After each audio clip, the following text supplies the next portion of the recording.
Last class हुई थी उसमें मौलिक अधिकार,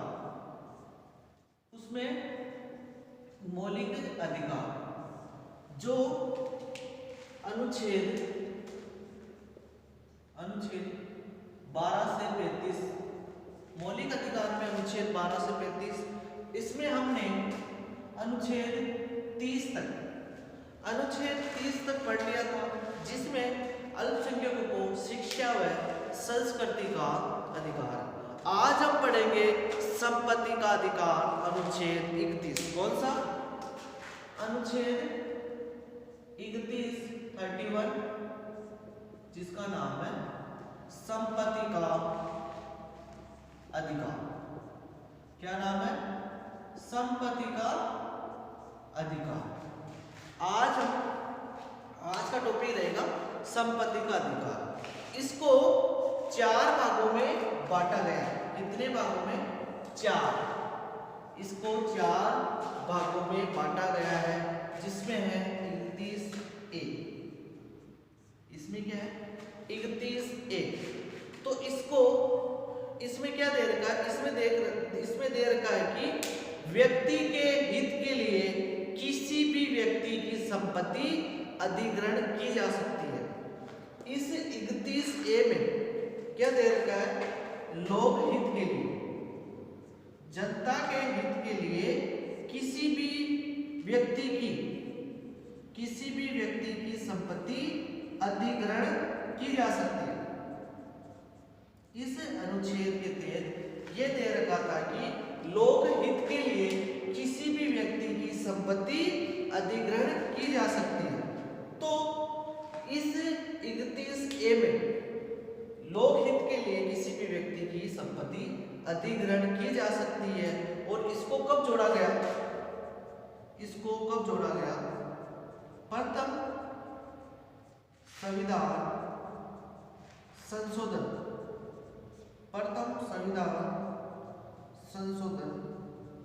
1951 द्वारा इसको जोड़ा गया। प्रथम संविधान संशोधन 1951 द्वारा इसको जोड़ा गया 31A को।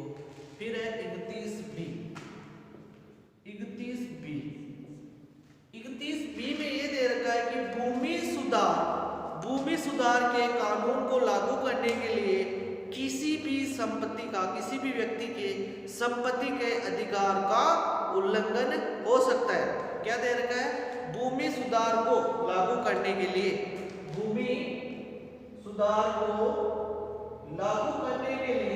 संपत्ति के अधिकार का उल्लंघन हो सकता है। 31B में यह दे रखा है कि भूमि सुधार के कानूनों को लागू करने के लिए किसी भी व्यक्ति की संपत्ति के अधिकार का उल्लंघन हो सकता है। जो भूमि सुधार है वो 9वीं अनुसूची, कौन सी? 9वीं अनुसूची, भूमि सुधार के बारे में भारतीय संविधान के 9वीं अनुसूची में बताया गया है। और ये भी प्रथम संविधान संशोधन 1951 द्वारा जोड़ा गया। कब जोड़ा गया?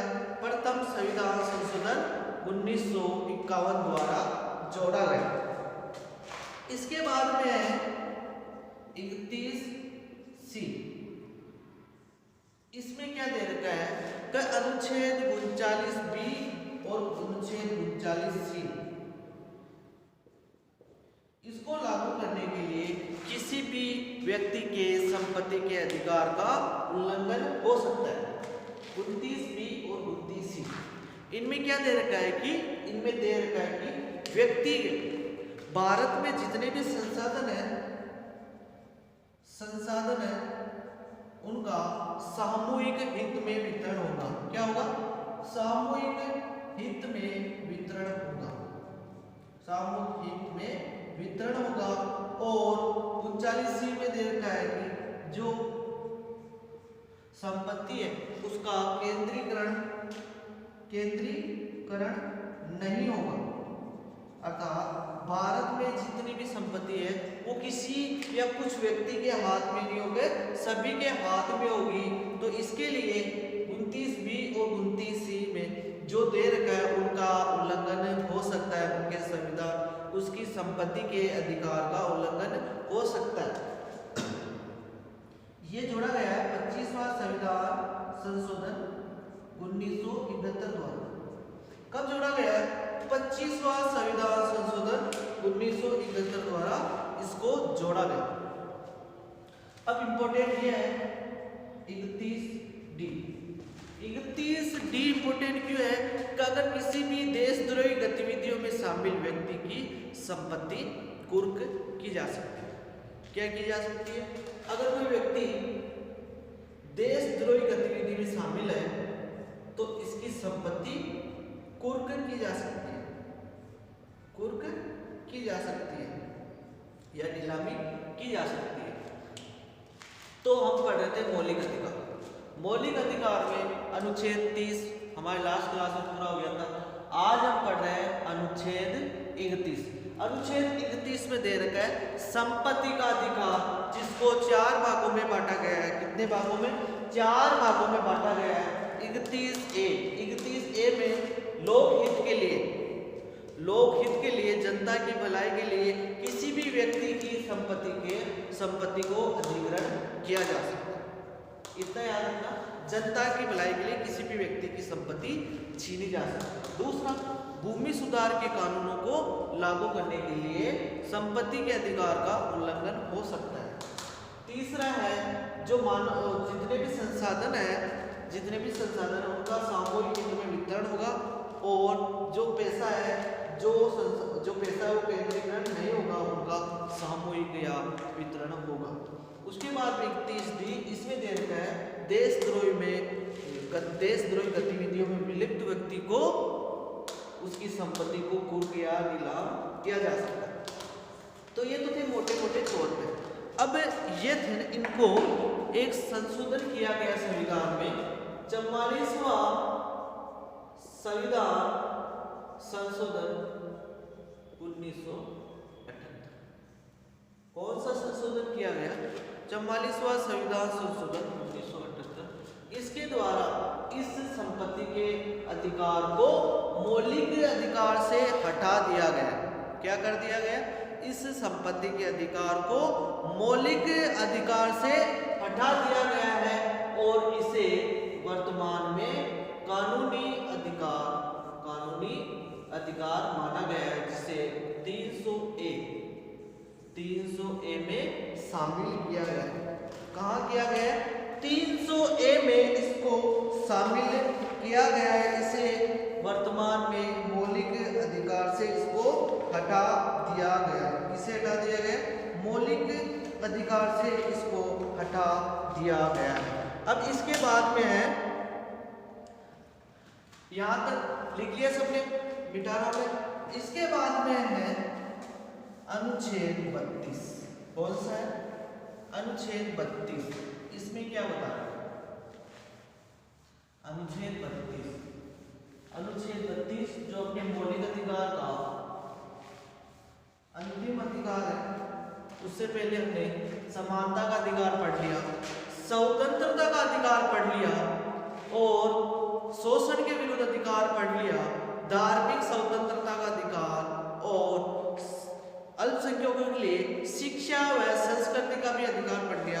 आज का टॉपिक अब रहेगा संवैधानिक उपचारों का अधिकार। कौन सा रहेगा? संवैधानिक उपचारों का अधिकार। संवैधानिक उपचारों का अधिकार। संवैधानिक उपचारों का अधिकार ये कौन से में दे रखा है? अनुच्छेद 32 में। अनुच्छेद 32 में इसको अनुच्छेद 32 में संवैधानिक उपचारों का अधिकार। इसको डॉक्टर भीमराव अंबेडकर ने, इसने डॉक्टर भीमराव अंबेडकर ने इसे क्या कहा? संविधान की आत्मा कहा। संविधान की आत्मा कहा। संविधान की आत्मा डॉक्टर भीमराव अंबेडकर ने संवैधानिक उपचारों के अधिकार को कहा। किसे कहा? संवैधानिक उपचारों को कहा। एग्जाम में क्वेश्चन कैसे आएगा? एग्जाम में क्वेश्चन ऐसे आएगा कि संवैधानिक उपचारों के अधिकार को संविधान की आत्मा किसने कहा? तो किसने कहा? डॉक्टर भीमराव अम्बेडकर। या ऐसे भी पूछा जा सकता है कि डॉक्टर भीमराव अम्बेडकर ने संविधान की आत्मा किसे कहा? तो संविधान की आत्मा संवैधानिक उपचारों के अधिकार को कहा। अब यहां से क्वेश्चन है, यहां से क्वेश्चन बनता है कि मौलिक अधिकार संविधान की आत्मा का, मौलिक अधिकार को संविधान की आत्मा का किसने कहा? मौलिक अधिकार को संविधान की आत्मा का तो किसने कहा? पंडित जवाहरलाल नेहरू। पंडित जवाहरलाल नेहरू। तो जवाहरलाल नेहरू ने संविधान की आत्मा किसे कहा? मौलिक अधिकार। जबकि भीमराव अम्बेडकर ने संविधान की आत्मा किसे कहा? किसे कहा? संवैधानिक उपचारों का अधिकार। इसे संविधान की आत्मा कहा। इसके बाद में प्रस्तावना को संविधान की आत्मा किसने कहा? प्रस्तावना को संविधान की आत्मा किसने कहा? तो किसने कहा? सुभाष कश्यप, दुर्गादास भार्गव,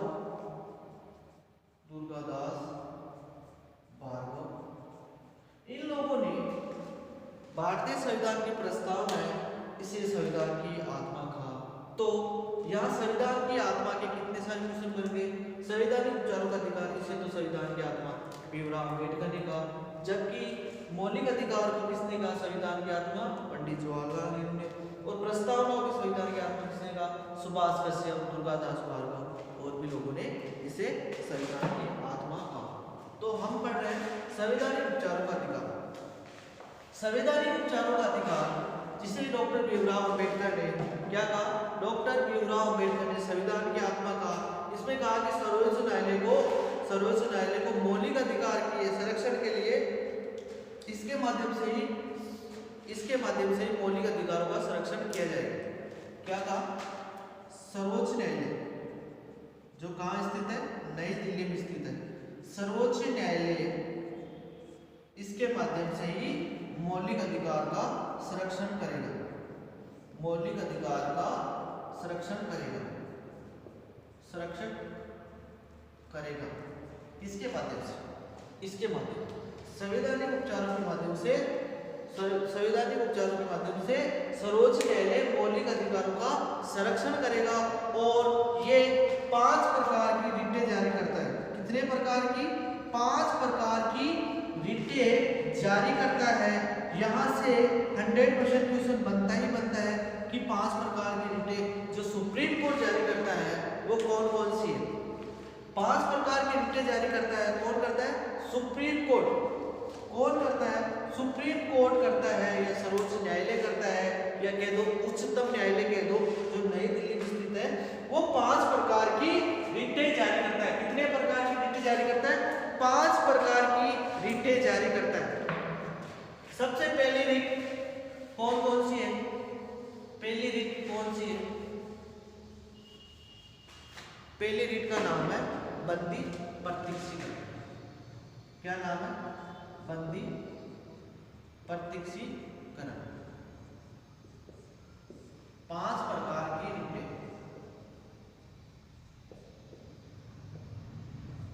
सुप्रीम कोर्ट द्वारा या उच्चतम न्यायालय द्वारा 5 प्रकार की रिटें जारी की जाती है। उसमें पहला है बंदी प्रत्यक्षीकरण। कौन सा है? बंदी प्रत्यक्षीकरण।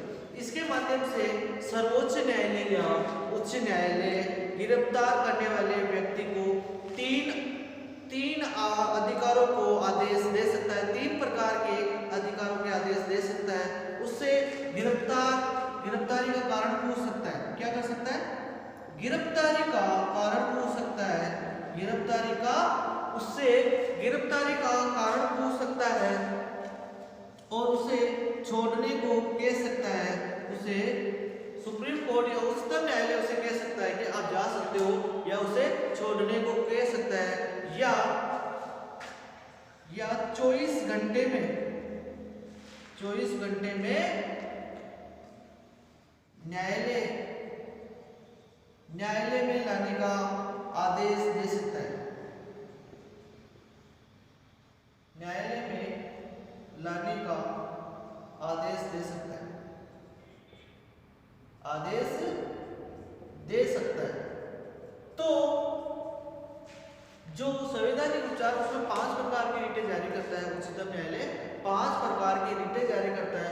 उसमें पहला है बंदी प्रत्यक्षीकरण, पहला है बंदी प्रत्यक्षीकरण। इसमें क्या करता है, इसमें यह कहा जाता है कि इसके माध्यम से सर्वोच्च न्यायालय गिरफ्तार करने वाले व्यक्ति को 3 प्रकार के आदेश दे सकता है। उससे गिरफ्तारी का कारण हो सकता है कि आप किस प्रकार गिरफ्तार हुए, उसे छोड़ने को कह सकता है कि आप जा सकते हो, उसे 24 घंटे में न्यायालय में लाने का आदेश दे सकता है, उसे 24 घंटे में न्यायालय में लाने का आदेश दे सकता है।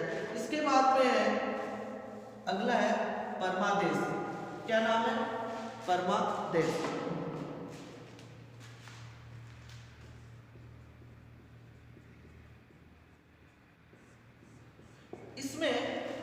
इसके माध्यम से सर्वोच्च न्यायालय किसी भी सरकारी अधिकारी, कर्मचारी, किसी भी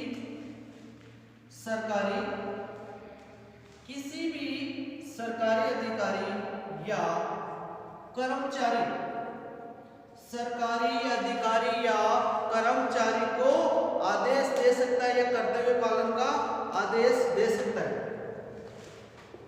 क्या कर सकता है? कर्तव्य पालन का आदेश दे सकता है। किसके माध्यम से? परमादेश के माध्यम से किसी भी व्यक्ति को अगली है प्रतिषेध या उत्प्रेषण। इसमें क्या है, इन दोनों को हम एक साथ पढ़ेंगे तब समझ में आएगा। प्रतिषेध या उत्प्रेषण, प्रतिषेध या उत्प्रेषण, इसमें क्या है, इसमें दोनों न्यायिक रिटें, ये क्या है, दोनों न्यायिक रिटें जिसे सुप्रीम कोर्ट हाई कोर्ट के विरुद्ध जारी करता है। ये क्या है, दोनों न्यायिक रिटें, दोनों क्या है, न्यायिक रिटें हैं जिसे सुप्रीम कोर्ट हाई कोर्ट के विरुद्ध जारी करता है, हाई कोर्ट के विरुद्ध जारी करता है। ये क्या है, दोनों एक न्यायिक रिटें हैं जो सुप्रीम कोर्ट है वो हाई कोर्ट के विरुद्ध जारी करता है। किस प्रकार जारी करता है, इसमें निम्नलिखित अंतर है, तो ये किस प्रकार जारी करता है और वो किस प्रकार जारी करता है। इसमें क्या होता है, इस रिट में जो सुप्रीम कोर्ट है वो हाई कोर्ट से कार्रवाई रोकने के लिए कह सकता है। क्या कह सकता है? सुप्रीम कोर्ट हाई कोर्ट से कार्रवाई रोकने को कह सकता है, कार्रवाई रोकने को कह सकता है। इसमें प्रतिषेध में क्या है, जो सुप्रीम कोर्ट नई दिल्ली में किसी भी राज्य के हाई कोर्ट को यह आदेश दे सकता है कि आप कार्रवाई रोको, क्या करो, आप कार्रवाई रोको। जबकि इसमें क्या होता है, इसमें सुप्रीम कोर्ट हाई कोर्ट को यह कहता है कि ये केस मुझे दो, या वो केस मंगवा सकता है, मंगवा सकता है। कोई भी केस चल रहा है अगर हाई कोर्ट के पास, तो वो सुप्रीम कोर्ट को भेजना पड़ेगा। सुप्रीम कोर्ट हाई कोर्ट को यह आदेश देगा कि ये केस मुझे दो, वो अपने पास मंगवा सकता है, उसकी सुनवाई कर सकता है। ये क्या होता है, ये एक सामान्य प्रक्रिया है, ये तो नॉर्मल होता ही होता है, सामान्य प्रक्रिया है। क्योंकि इसमें क्या होता है, इसमें सिर्फ कार्रवाई रोकने को कहता है, किसी भी चाहे किसी भी केस को रोक सकता है कि आप अभी रुको, इस केस की सुनवाई मत करो। लेकिन इसमें क्या होता है, उत्प्रेषण में ये सुप्रीम कोर्ट क्या करता है, हाई कोर्ट को आदेश देता है कि आप ये केस मेरे पास भेजो, क्या करो, ये केस मेरे पास भेजो। जो ये केस अपने पास मंगवाता है ये अंतिम विकल्प के रूप में होता है। कौन से? अंतिम विकल्प के रूप में। क्यों मंगवाता है? सुप्रीम कोर्ट को लगे कि हाई कोर्ट इस केस पर निर्णय नहीं ले पा रहा, कोई भी केस में हाई कोर्ट निर्णय नहीं ले पा रहा है, तो सुप्रीम कोर्ट हाई कोर्ट से वो केस मंगवा सकता है, वो केस मंगवा सकता है। इसलिए इसको अंतिम विकल्प के रूप में माना जाता है। जबकि ये जो प्रतिषेध है इसको सामान्य प्रक्रिया में रखा गया है, जब चाहे किसी भी केस को रोक सकता है और इसमें अपने पास मंगवा सकता है। तो ये तो थे 4 और अंतिम है अधिकार परीक्षण। अंतिम है अधिकार परीक्षण। तो पहला था अपना बंदी प्रत्यक्षीकरण, दूसरा परमादेश, तीसरा प्रतिषेध, चौथा है उत्प्रेषण और पांचवा है अधिकार परीक्षण। कौन सा है? अधिकार परीक्षण। इसमें क्या होता है? इसमें यह होता है कि इस रीट के माध्यम से किसी भी सरकारी अधिकारी कर्मचारी से पद धारण करने की योग्यता का आधार पूछा जा सकता है। इसमें क्या होता है कि इसके माध्यम से किसी भी सरकारी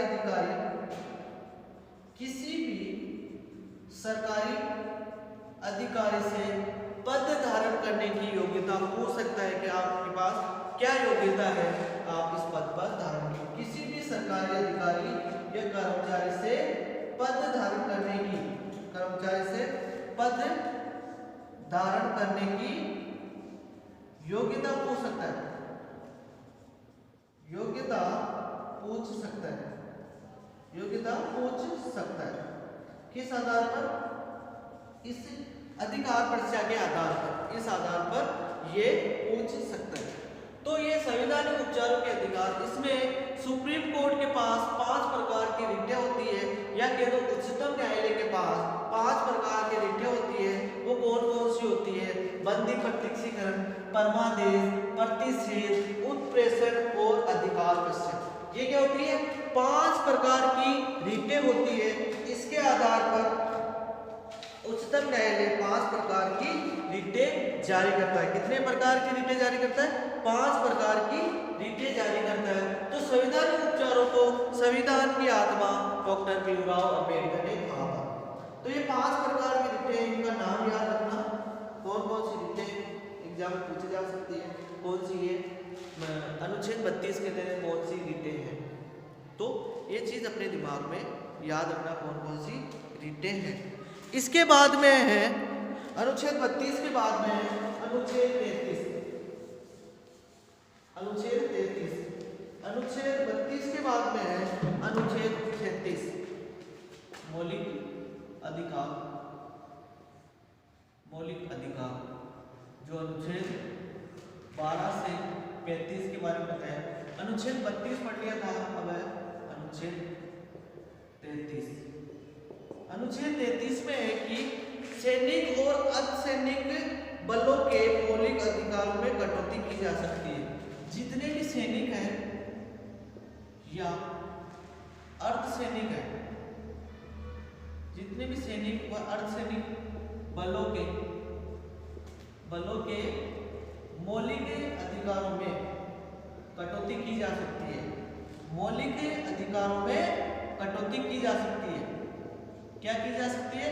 कटौती की जा सकती है। किसमें? सैनिक व अर्धसैनिक बलों के मौलिक अधिकारों में कटौती की जा सकती है अनुच्छेद 33 के तहत। और अनुच्छेद 34 में क्या है? अनुच्छेद 34, इसमें मार्शल लॉ। क्या है? Martial law. अनुच्छेद 34 में दे रखा है मार्शल लॉ। जब सैनिक शासन राष्ट्रपति के आदेश से लागू होता है तो इसके लिए संसद की अनुमति आवश्यक नहीं होती है। क्या? जब सैनिक शासन राष्ट्रपति के आदेश से लागू होता है तो इसमें संसद की आवश्यकता नहीं होती। तो इसे मार्शल लॉ को सैनिक शासन भी कहा जाता है। क्या कहा जाता है? सैनिक शासन भी कहा जाता है। जब मार्शल लॉ को राष्ट्रपति के आदेश से लागू किया जाता है तो इसमें किसकी आवश्यकता नहीं होती है? संसद की आवश्यकता नहीं होती है। अगर राष्ट्रपति के आदेश से लागू होता है, ये मार्शल लॉ राष्ट्रपति के आदेश से लागू होता है तो संसद की संसद की अनुमति आवश्यक नहीं है, अनुमति आवश्यक नहीं है। इसमें क्या है, सैनिक शासन या मार्शल लॉ के समय अनुच्छेद 19 में दिए गए मौलिक अधिकार निलंबित हो सकते हैं। इसमें क्या होता है, जब ये लागू होते हैं तो अनुच्छेद 19 में जितने भी मौलिक अधिकार दिए गए हैं वो निलंबित हो सकते हैं। वो क्या हो सकते हैं, निलंबित हो सकते हैं। तो अनुच्छेद 34 में ये दे रखा है मार्शल लॉ या सैनिक शासन या सैनिक लॉ। तो इसमें क्या होता है, जब ये राष्ट्रपति के आदेश से लागू होता है तो इसको संसद में अनुमति लेने की आवश्यकता नहीं है, वो ऑटोमेटिक लागू हो गया। और इसके तहत जो अनुच्छेद 19 में स्वतंत्रता के अधिकार दे रखे हैं वो निलंबित हो जाते हैं। क्या हो जाते हैं, निलंबित हो जाते हैं। इसके बाद में है अनुच्छेद 35। कौन सा है, अनुच्छेद 35। अनुच्छेद 35 इसमें क्या दे रखा है, इसमें दे रखा है कि जितने भी मौलिक अधिकार है इसका क्रियान्वयन संसद करेगा। जो मौलिक अधिकार है इनका क्रियान्वयन कौन करेगा, संसद करेगा, संसद द्वारा क्रियान्वयन।